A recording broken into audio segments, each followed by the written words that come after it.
The best salespeople in the world are the ones who do it without you even noticing. Everyone's a salesperson, especially if you're an entrepreneur. In the I'm Not Salesy podcast, join me, Cassie McKenzie, and my fabulous guests as we dive into the top strategies, mindset, and energetics around sales and money so that you can hear more "yes, I'm in" instead of crickets or getting ghosted. So if you're ready to fully book out your programs with aligned AF clients and have people chasing you down in your inbox asking how to work with you, then subscribe to this podcast today and become not salesy too. Welcome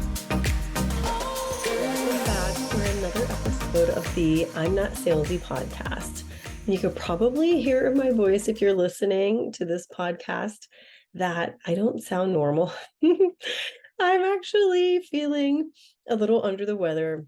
I lost my voice last week before we even went to Universal Studios. So I've been battling a little bit of an up-level flu since then. But I had actually, usually this podcast has episodes already like automated to go out because I interview quite a lot of people behind the scenes. And so I had taken a pause from that for a couple of reasons. One being I felt called to do a lot more just one-on-one, like solo episodes, because in my previous podcast, The Topless Manifester, I did a lot of solo episodes. I really didn't do many interviews. And so on this podcast, it's been the opposite. And I feel like you really get to know me a little better when I'm coming on just by myself. And I like to just riff on a little topic quickly before, you get your day started or whenever you normally listen to your podcast. And today I felt called to come in and talk about something that is really, it affects your sales like big time, especially if you're an established coach and you want to sell offers that are mainly like over $1,000 and you really want to sell in the DMs, then really honing into what I'm going to talk about today and teach you about today and really challenge you to take action on is going to make a big difference in the number of sales that you start to see and the number of leads that you start to get converted. Now, I know you've heard me talk about my Sales Queen Takeover, and the reason why I'm talking about today's topic is about your selling style is I just got done delivering a training to my clients in the Sales Queen Takeover, and they were blown away with what they learned, even though a lot of them make $5,000 and $10,000 sales already. Others don't. Others have like smaller offers and they want to sell higher ticket offers. And so I really want to impress on you the importance of creating your own selling style based off of really what's available to you and taking into account some of the biggest predictors of your success with adapting your own selling style to the way that you sell online. Now, a lot of people don't understand the concept of energetic alignment and how this can affect the way you sell online. And I'm going to actually do a separate episode on that. But today, I really wanted to answer the question for you of why does sales feel salesy to one person and not another? Like why do some tactics just feel weird as hell? And the reason is because online, you've most likely been exposed to one or two types of selling. And people usually categorize things on a scale of, oh, that's really salesy and pushy and aggressive, or, oh, that's really like, it doesn't feel salesy at all. And usually the doesn't feel salesy at all is more of like this relationship-based approach, like relationship building, which has its pros and cons, and we're going to get into this, but really it's doesn't push people to action, right? You're focused on, the niceties and things like that versus a more aggressive transactional approach that really gets a bad name for a good reason. And is like really, really super aggressive. Like people who do this are almost like competing. Like you get the feeling that they're competing with their own selves or with these imaginary people on the internet that are blowing out their sales, and then they need to do it too. So it's like you see sales as like a volume game, and that's not the vibe either. But what I want you to understand is that you have your own personality and you have your own strengths and weaknesses. And you probably know in normal social situations, you know what works for you. And now it's time to adapt that into your ability to sell online and your ability to convert sales and to sign clients. And honestly, I'm going to challenge you to really sit back and take stock of the strengths that you have, what people say about you, like your friends and family, and what you perceive to be your weaknesses, and see if you can find some room in there to get out of your comfort zone and adapt it to your selling style, because your selling style is going to vary based off of who you're selling to, what types of offers you have. Um, it's going to, based off of your personality, it's going to change. It's going to change based off of like the type of product or offer that you're selling. And what a lot of people do, and this is the mistake that a lot of people make, is that they try to sell the same way to every single person with every single offer and in every single situation. And it doesn't work. And the reason why it doesn't work is because you can't sell a $47 masterclass the same way that you would sell a $3,000 or $10,000 coaching package. It's just the math doesn't add up there, because it's a different type of buyer. It's a different type of offer. The person who's buying a $47 masterclass is looking for something different than the person who's buying a $10,000 package from you.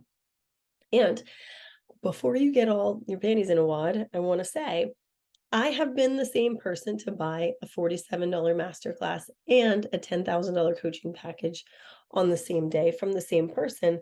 And they could use two different selling styles with me in order to do that.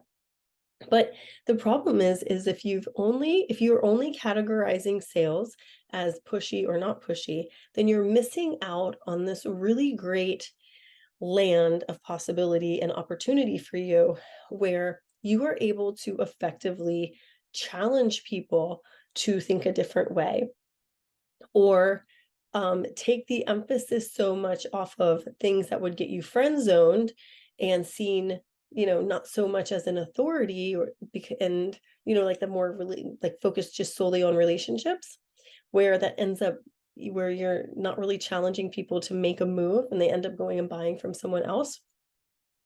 So instead of going down that road and sticking towards that road and feeling like you're bothering people when you're selling to them, yet you're not really even selling to them, you're being non-salesy still, but you're still not effectively selling to them, because you want to add in a little more of that solution-based approach, more collaborative, consultative feel to your sales strategy and your selling style in an effective way that feels in alignment for you. So that's why, if you're asking yourself, why do I tend to get friend zoned in my sales calls? Why are they all saying no? They might not see the value in what you're doing because you've invested so much time in the rapport and the relationship building stage, and you haven't actually turned the corner into, working with that client to prescribe the best option for them, and having that pitch that's focused on the problems the customer has, or maybe the gaps that the customer has and the needs that they need to fill to make their life easier. Especially if you're selling coaching and consulting offers, if you sell B2B, if you sell coaching offers to other coaches, if you do consulting offers to businesses and things like that, you have to be extremely adept and knowledgeable at, navigating these conversations in an effective way, and knowing that you're asking the right questions in the right way, in the right manner to the right people, and really collaborating with them and being a partner and being seen as at least a partner, if not an authority, that they're going to listen to and take action. They're going to say, just like when you walk into the doctor's office and you're sitting there and you're like, I've got, this problem, this problem, this problem. And he prescribes he prescribes or she a solution. And you're like, okay, I've got this authority figure. He's prescribing a solution. I might agree with one of these solutions and I'm not going to take that one, but I agree with this other one and I'm going to take that one. I've done that at my dermatologist, for example, where he wanted me to take an antibiotic for rosacea for 30 days. And I'm like, fuck that noise. I'm not doing that.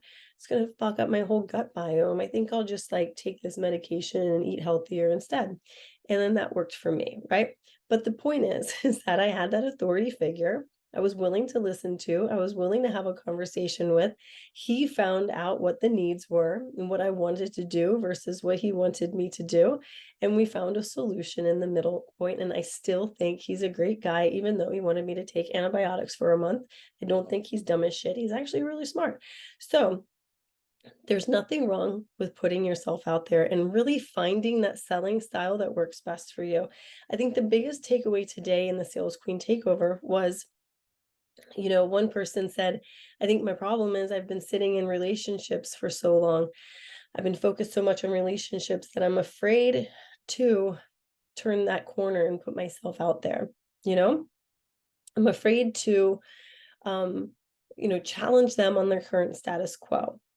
And if you don't challenge your prospects, then they're never going to see what the other side of not having that habit or that problem, or I guess the other side of having that solution in their hands and getting the result they want. They're never going to be able to imagine that other side. So you're really doing them a service by being more bold in your sales calls. Now, also adapting these types, the qualities of these types of selling styles, adapting them to your qualities and your personalities. I remember your personalities. I have multiple too. I remember when I was first starting out at Johnson & Johnson, I had let's see, it's considered a high level specialty pharma job that most people had to work 10, 15 years in primary care sales in order to get the job that I came in at the age of 21. And it was way more consultative style of selling.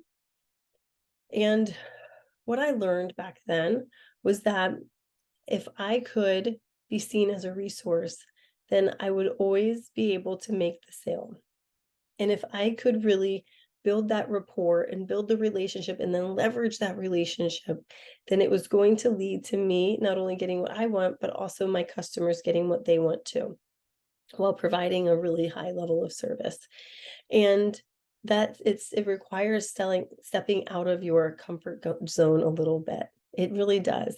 But you'll be glad when you do, because you'll start to get results so much faster. Honestly, you get more confident. You build that, the people feel like they not only know you and like you, but they trust you. They trust your judgment and what you're recommending for them. They feel seen and they feel heard. And when your customers and your clients feel seen and heard, then that's when they are going to really sit up and notice you and view you as an expert, and experts get hired, right? So when I, launched this Sales Queen Takeover program, the vision was to help you to feel less salesy when you're selling, but also be effective AF at it, because there's no point in you spinning your wheels forever and getting friend zoned in the DMs and feeling like you're getting no's on sales calls and then people are turning around and hiring somebody else. The point is to not only open your mind to a new way of selling and new questions, new ways to challenge people to move and take action, but also in a way that feels good to you and that you feel confident doing. And the way that I allow you to feel confident in doing this in my programs is you actually get the time and space in a safe environment to practice what you learned and to really implement it with me by your side and with a group of really fabulous people by your side, my clients, I love them. So that when you go to do this in real life, it's not your first time. Like my motto is may as well fail in a safe environment first and then go out when it's like the real ball game and you're talking to customers and clients in the DMs or on sales calls and you feel confident in, shifting into this more consultative way of selling that makes your client not feel like it's a transaction, make people not feel like a number and feel like you're actually helping them. So I hope that leads you to consider being more bold on your sales calls. And if tag me on um, LinkedIn or Instagram, let me know what you think of this episode and what really landed for you. You can always send me a DM. I love reading you guys' DMs. This is so much fun. I get them almost every day on LinkedIn. Somebody reaches out and is like, oh my God, I started listening to your podcast. And it's so much fun. I love it. So I can hear my kids in the other room about to destroy each other. So I gotta run. But I can't wait to see what you create. And if you feel the pull to work together to create things faster, if you want to make sales this month instead of next month, then or 6 months from now, then send me a DM with the word queen in it and we can start talking about some options. I have some really exciting things coming out. We have the Sales Queen Takeover. It's an ongoing program. You can join anytime, but I have 3 spots open right now for a really amazing bonus of a one-on-one call with me to work on your messaging, your positioning, all your marketing, and get it locked tight so you can start calling in the highest level client, most premium client possible. And then also, I have Red Hot DMs starting. That's a 6-week micromind focused solely on selling in the DMs. And we're going to be really making some serious headway in that program too. So I hope you have a great week and a great weekend too. And I will be talking with you next week. Bye.